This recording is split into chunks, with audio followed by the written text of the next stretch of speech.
but I think that since you mentioned Chomsky, right? And you said he was greatest influence on you. You mentioned Bolsonaro and the threats that he's made in the past and continuing against you and your family. I believe your husband David is a congressman in Brazil and is a member of a small socialist party.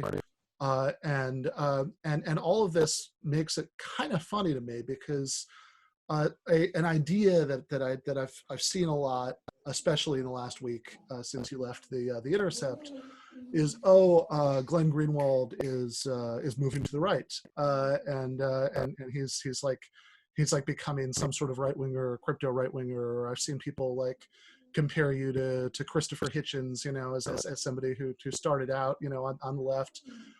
And became a right winger, or actually, the most extreme example I saw. Don't want to speak ill of the person who said this particularly, but I think it says something about a lot of what's floating around about this subject. Was somebody who I think reacting to some of your concerns about free speech and also your willingness to go on Fox News. Sort of said, so he's kind of like becoming like one of these like IDW people, like intellectual dark web, which I thought was very funny because, certainly I remember reading when you used to very fiercely attack Sam Harris, who actually is in that group, and the time I see your name most often is when I'm looking back at my bookshelf, and you are the top quote on the front cover of my late friend Michael Brooks' book Against the Web, which is framed as a critique of those same people. So what do you make of this narrative that you somehow moved to the right or becoming a right winger or on some sort of Christopher Hitchens like trajectory? I mean, I don't necessarily like, if you don't want to dignify the actual substance of that, that's fine. But why do people think things like this? Why, how have we gotten to a place where this is the sort of hair trigger accusation that people make in these situations? Yeah, so I think it's an interesting question. I think the short answer for me is that we are stripping politics out of our politics. So in the case of Christopher Hitchens, for example, I do think he made a shift to the right. He made a hard turn to the right. Now, why do I think that? It wasn't because he went on Fox News, which says nothing about his ideology, right? There's nothing ideological about doing that. There might be a judgment about who you think you should speak to and not, or a strategic choice about how you get heard or don't. There's nothing ideological about that, right? Like, ideology has a meaning. It means your view about the relationship between the government and the citizenry, the politics that the state ought to adopt, the kinds of economic and foreign policies that you believe are just or unjust. And in the case of Christopher Hitchens, the reason a lot of people said, including me, that he made a hard turn to the right is because he started advocating things that were clearly a byproduct of right-wing ideological outlook, like invading Iraq in order to change its government, or defending the war on terror and imperialism in general, and heralding it as some kind of a noble and benevolent gesture toward the world to improve people and for their own good, bomb their countries and change their governments, which has long traditionally been a right-wing ideology, an ideology with which I have vehemently disagreed. So when people started saying that Christopher Hitchens had moved to the right or made a conversion to the right, it wasn't because of the people that he was like talking to or hanging out with, or anything like that. It was much more substance than that. It was the views that he started advocating. What views have I started advocating that are different than the views I've always advocated since I became a journalist? What right-wing views do I hold? None. I think that what has happened is that in a lot of ways, left politics has changed in the United States.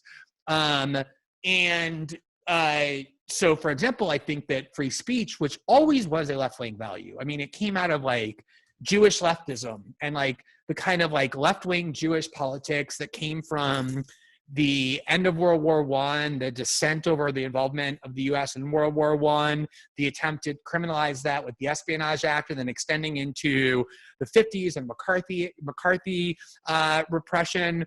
And free speech maximalism was always a value of left-wing politics. It was almost all Jews that were composed the ACLU, the donors, the lawyers, the people who were the activists.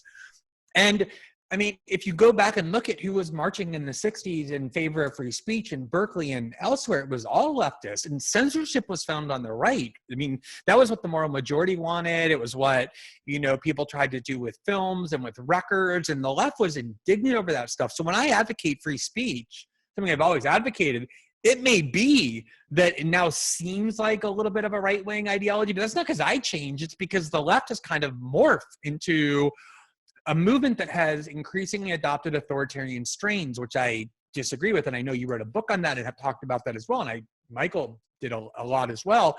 I was concerned about that very same thing, those incursions into core left-wing values when it comes to individual liberties. So I think, you know, the reason, one of the problem is that when I say politics is being stripped out of our politics, what I mean by that is now it's kind of like being on the left or being on the right has nothing to do with ideology anymore. It's kind of like a tribal signifier. So what shows do you go on? Do you go on with Chris Hayes and like Democracy Now? And I do go on Democracy Now quite a bit. Or do you go on, you know, Fox News and Tucker Carlson and Sagar and Jetty and Rising, and you know, it's like a very kind of superficial middle school assessment of the people with whom you're communicating and the strategic choices you're making, rather than what it should be about, which is about politics and ideology. So I think that's part of it. And then I also think that there ends up being this kind of these litmus tests of things that you're supposed to affirm in order to prove which tribe you're a member of. And obviously social media exacerbates this greatly because it has so much to do with constant signaling of which side you're on, which group you're a part of, whether you're part of an in-group or you're in the out-group.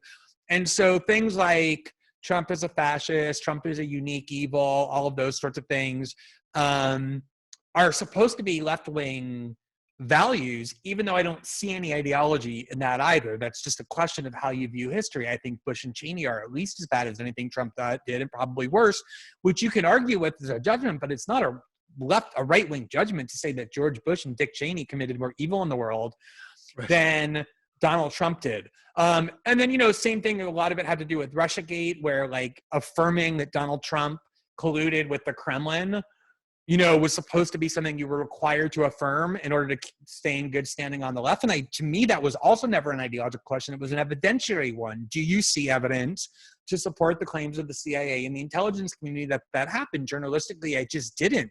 And I also found that kind of odd because claims about Kremlin infiltration and Americans collaborating with the Russians, that's just something as a leftist, someone vested in left-wing political tradition, I repel from, not, you know, feel comfortable with. Yeah, both but either way, I think that's the problem, is that so many of these labels. Yeah. Like, well, I remember the first time I heard it was the Hillary Clinton campaign in mid-2016 released a creepy video with like pictures of, you know, the Red Square and the Basilica and, you know, this kind of like McCarthyite voice saying, what does Donald Trump have in common with the Russian government? What are they doing in bed together? And it just instinctively seemed McCarthyite to me. From something out of the Cold War, like a bad Cold War film. Right. So I think that like, if we're going to talk about left and right, we need to make certain that there's at least a touchstone to something serious and political and ideological, and not like tribal or group based. Yeah, right. And also, I mean, I think so. I mean, I think there are obviously the extremely ugly historical associations, but also, I mean, I guess I just think, you know, maybe I'm just too paranoid, but I mean, like, since this stuff started, I've thought that that it just seems inevitable that the people who, if you normalize these kinds of accusations, that people being Russian agents, or, you know, or unwitting agents of Russian influence, or, you know, like this is like really something you can use to take somebody down politically. It always just seemed obvious to me that the people who are long-term going to be the biggest victims. Well, and they used it against Sanders, which was so predictable. When he first ran in 2016, the right was saying things like, Why did you honeymoon in Moscow? And what is your relationship with the Soviet Union? Why did you go to Cuba when you were the mayor of Burlington? Why did you go praise the Sandinistas after you got back? So they were red baiting him in 2016, but then the Democrats started doing it as well, both from that like Cold War perspective of why do you love Castro? Why do you love the Sandinistas? But then also the kind of Cold War 2.0. Remember, after he won Nevada, somebody leaked to the Washington Post the claim that the Bernie Sanders campaign had been briefed by the CIA, that the Russians were trying to help his campaign. So suddenly at the peak of his ascent, they suddenly took this Russiagate script, which is so predictable and so many of us were warning about, which to Sanders' blame, he had been affirming himself, and it got deployed against him in the most predictable way possible, saying now the Russians want Bernie Sanders to win. Yeah, and again, I think that if like the people who seem to be, who I would imagine long term are going to be most likely to be accused of being Russian agents would presumably be people who are the most critical of American foreign policy. If there was, like if one of these kind of proxy war conflicts between the United States and Russia, Ukraine, whatever, like if that ever got to some crazy point where there were like American ground troops, involved in that, then certainly there would be actually at this point it would be impossible to imagine people who are opposed to it not being accused of being Russian agents or Russian dupes, which might happen anyway, just in the course of things. Like that's how defenders of imperialism tend to work. But now it's been given all of this credibility because there have been years and years of people in both sort of centrists, like in the MSNBC sphere, but also people in various forms of progressive media to the left of that, who have given it credit and credence, and even really treated not being on board with that narrative as like prima facie evidence of having like unsavory motives of some kind. Right. And, I think one of the things I think is interesting is, and then I do worry about as well, is we were talking before about this kind of tendency to judge left and right, not based on ideology or politics, but on associations. I've always found it very strange that over the last 4 years, if you are on the side of the Trump administration when it comes to Russiagate or other controversies that aren't really ideological but evidentiary, or if you go on Tucker Carlson or Fox News or whatever, that's indicia that you are now on the right. But if you agree with David Frum and Bill Kristol and the CIA and, Michael Hayden, George Bush's former CIA and NSA chief, that's somehow totally fine. That's just like a coincidence of, finding yourself on the same side.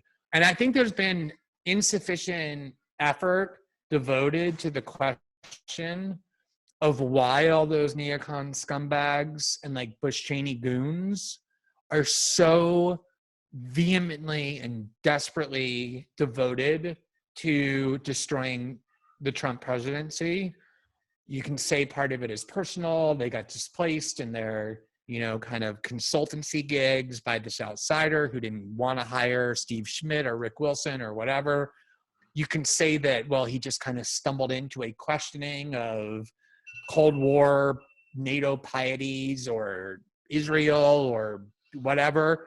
But there has to be some reason, right, why those people who have done more harm than anyone over the last 30 years in American politics suddenly have found their most devoted enemy in Donald Trump and the Trump presidency. And before people jump into bed with them, I think there ought to be some interrogation about why he has alienated those kinds of factions. Yeah, and it's interesting because Trump has done some of the things that they would want. Presumably, he sold heavy weaponry to Ukraine, which Obama didn't do. It's as hard as this is to remember. It used to be a Republican talking point that Obama was too soft on Russia. He doubled effectively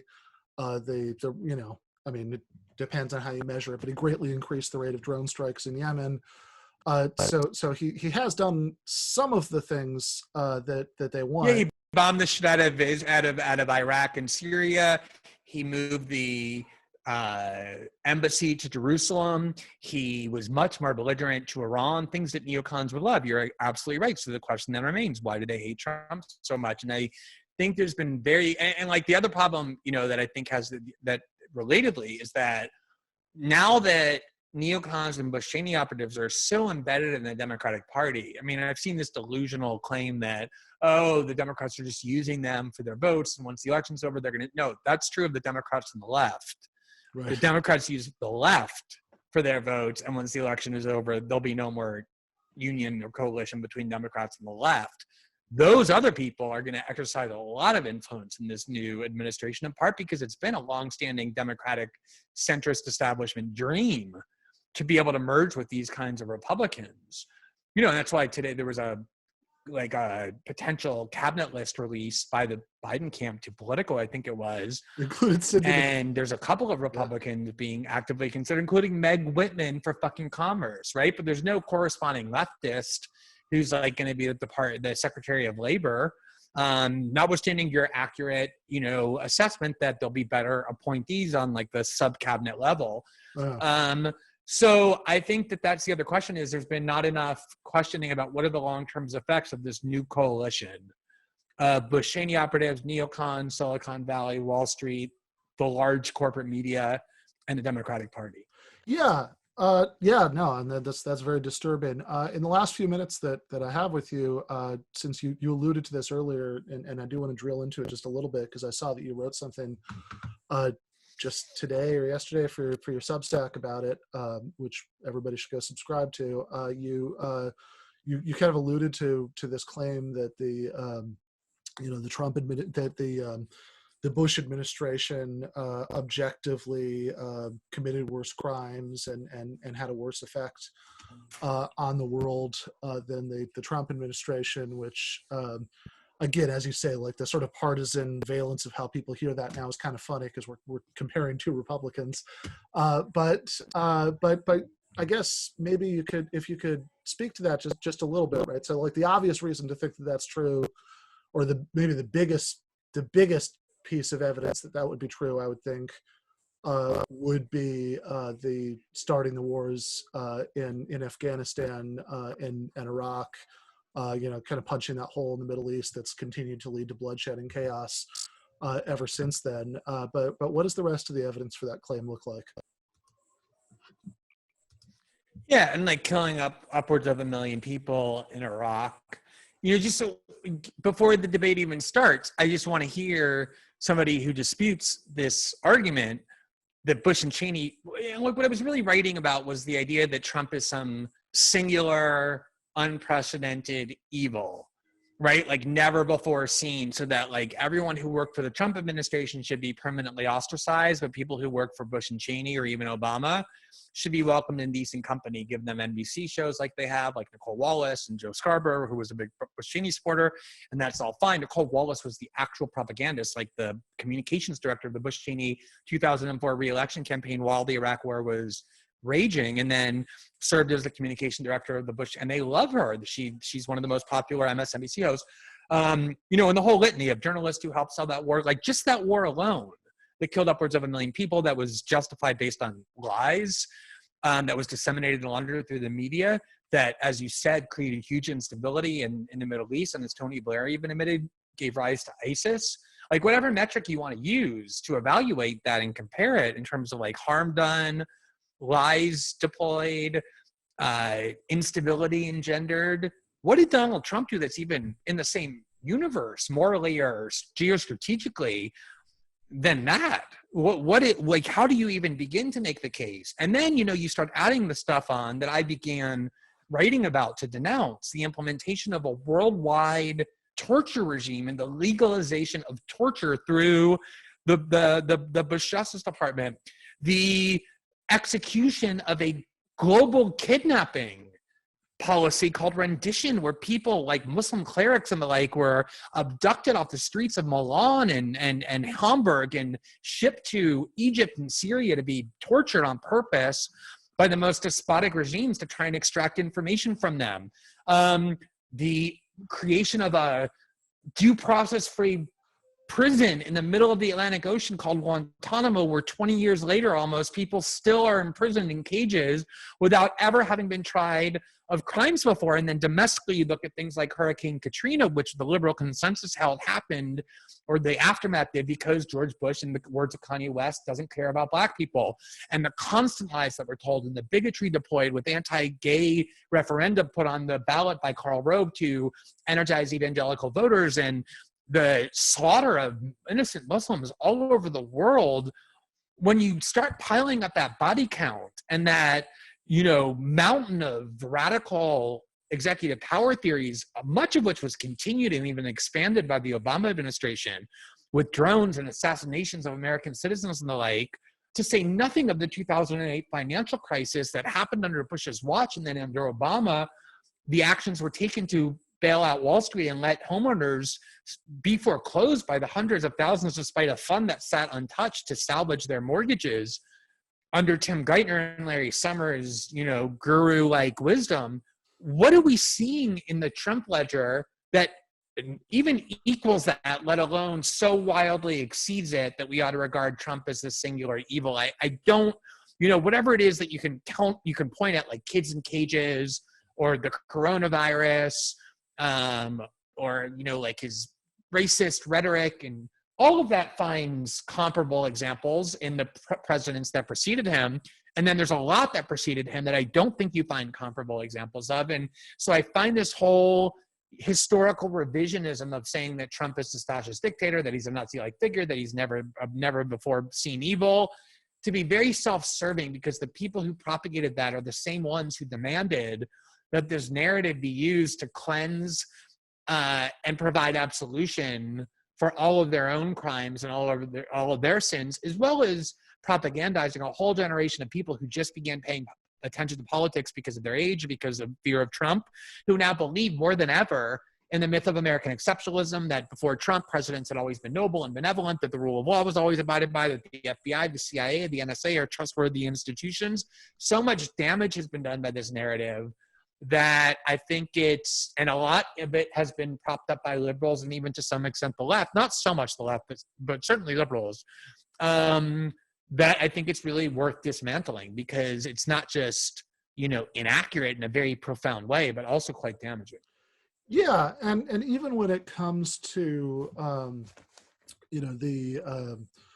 even when it comes to some of the somewhat unique, crimes of the Trump administration. So the example you gave, the child separation policy, kids in cages, that certainly built on things that had happened earlier, including under Obama, but was an escalation of that war on undocumented immigrants, or the Muslim ban. These are things that I mean, some, like, part of the Bush side of the ledger does need to be Trump, because certainly, in terms of Trump, the Trump administration's escalations of American brutality towards undocumented immigrants, ICE was created by the Bush administration. When they created the Department of Homeland Security and reorganized federal agencies around there. The INS existed before that, but this was certainly a much more beefed up and militarized version of that. And also, it's very hard for me to imagine a candidate who was fear-mongering about Muslims in the way that Trump was, planning to ban every Muslim in the world, like he said he would in 2016, before the watered down versions of the Muslim ban that ended up going through. Without the Bush administration's decision to frame the 9/11 attacks not as a criminal action by a small group of terrorists, but as this civilizational threat that needed to be responded to with a conflict that would be on the level of something like the Cold War. Yeah, exactly. I think, if you look at the pre-Trump Republican Party, there's very little that the Trump administration did that's a deviation from it, and the few examples of those deviations, I don't mean like slight expansions, I mean actual departures, you could actually say are good from a left-wing perspective, like questioning NATO, questioning the war in Iraq, even though he was supportive of it, questioning why we're constantly interfering in other countries to change their governments. I think wanting better relations rather than more belligerence with Moscow. In those cases where Trump did radically deviate from Republican doctrine, that generally isn't, those things are not considered bad, but good. But by and large, I think other than the stylistic parts of Trump's behavior and his tweets, the Trump administration looks to me like a pretty ordinary Republican administration, except that it didn't have the fuel of the 9/11 attacks and the war on terror and the war in Iraq to prop up so many of those abuses. And it provoked a lot of resistance, largely because of these behavioral things that George Bush and Dick Cheney never encountered. I mean, the press was incredibly anemic under the Bush administration. That's why I started blogging, and so many other people did as well. The Democratic Party was incredibly meek. There was not very much citizen marches. There obviously was against the war in Iraq, but not against these broader war on terror abuses. And so a lot of the ability of Bush and Cheney to implement evil was greater. It doesn't mean that George Bush is a worse person than Dick Cheney. It just means the government itself did a lot more damage and a lot more harm. Yeah, no, that makes sense. I mean, I am cautiously optimistic, not about the Biden administration itself, which I think is going to be, as you say, these like Lincoln Project kinds of neocon ghouls are going to have huge influence in it. It's probably going to have a Republican Senate to use as plausible deniability when it doesn't do any of the good stuff that is on the Biden-Harris campaign website. I think it's going to be awful. But that I think there is a case to be made for optimism about movements from below. That certainly, if you look at the Bush administration, when, like you said, after the anti-war movement, there were not a lot of people marching the streets, or when they were, it was some asinine nonsense like that Jon Stewart rally to restore sanity. But whereas during the Obama years, we had the beginnings of Black Lives Matter. There was Occupy Wall Street. There was the Bernie Sanders campaign winning 22 states. None of which is to say that this is somehow like, to the credit of the Obama administration, or they did anything to spark this. In fact, they did quite a bit to squelch some of these things.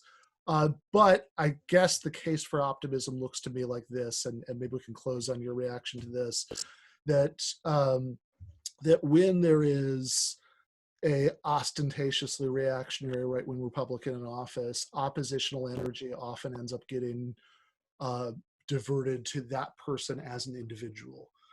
If only we got rid of that terrible smirking cowboy George W. Bush, everything would be fine. If only we got rid of that horrible Cheeto, everything would be fine.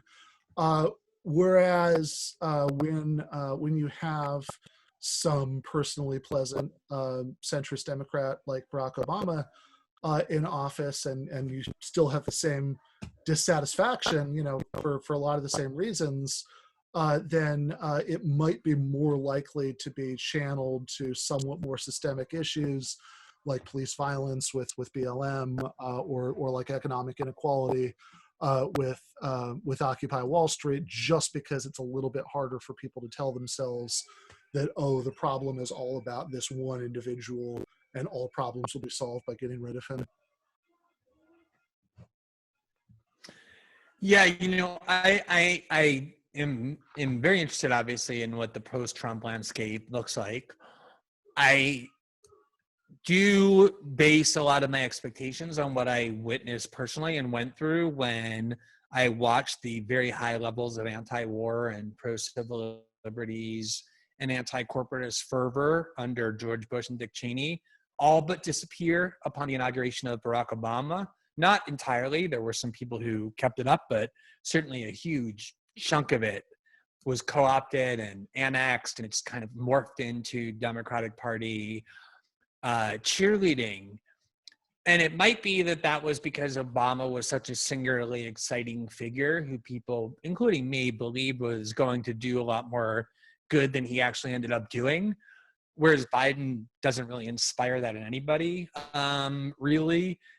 So hopefully the chances are lower. But what I worry about is the following, which is that narrative that we were discussing a few minutes ago, that Trump is a singular evil, that he's kind of like a Hitler figure, that there's this like movement behind him that's fascist and white supremacist, does domestic terrorism, wants to implement coups. That narrative has been so beneficial to so many people, media outlets profiting from it, people's careers being launched because of it, their reputations being rehabilitated, agencies being able to posture as defenders of the good in a convincing way to a lot of people, that I really can't see that narrative just being jettisoned so easily. People are going to want to cling to it. And the way they're going to cling to it is by saying that even though Trump's gone, there's still these huge pockets of white supremacists, fascists, militias, and, you know, plotters of violence and getting ready to take over the Senate or the House in 2022, and then the White House in 2024, such that any criticism of Biden and Harris basically constitutes siding with fascism. That maybe fascism isn't in the White House anymore, but it hasn't gone away. I think it's going to be very persuasive to a lot of people. They're going to be hearing that from a lot of the media outlets they trust, a lot of the writers they believe in. And I'm not so sure that there's going to be this kind of restoration of the role of the left, which is criticizing the Democratic Party from the left. I think a lot of people on the left are going to be persuaded that they have an ongoing moral duty to more or less stay behind the Democratic Party, because any attempt to weaken it is to strengthen the far worse fascists. Yeah, I mean, I'm sure there will be. I'm sure there will be some of that. I think, I hope. It's an open question how successful those co-optation strategies are. I mean, I guess I'm like, the thing that makes me optimistic, to the extent that I can summon up any optimism, is that we didn't have that when Obama came to office, like the closest thing there was, there were lots of people who were making lots of noise about all the issues that you just mentioned, right? But there wasn't anything that really conceived of itself as an alternative to the Democratic establishment, I think, in quite the same way as you have now with, DSA and the Squad, which is very imperfect, but I'm glad it's there, and what's left of the Bernie movement. But I guess we'll just have to see if that actually does all manage to assert itself as anything and keep developing during the Biden years, or if it's just all kind of swept up into this constant incentive to how can you criticize the Biden administration when we're only 6 months away from the midterm elections, or don't you know what's going on in this state, which I'm sure will be a constant voice in the other direction. Yeah, I hope you're right. I hope that optimism is warranted. I'm sure there will be some people who continue to do that, and the question just becomes how many. Fair enough. Thanks, Glenn. I really appreciate it. Yeah, it was great talking to you, Ben. Keep up the great work. I'm a fan of what you're doing, so I appreciate you inviting me on. All right. Thank you. Bye.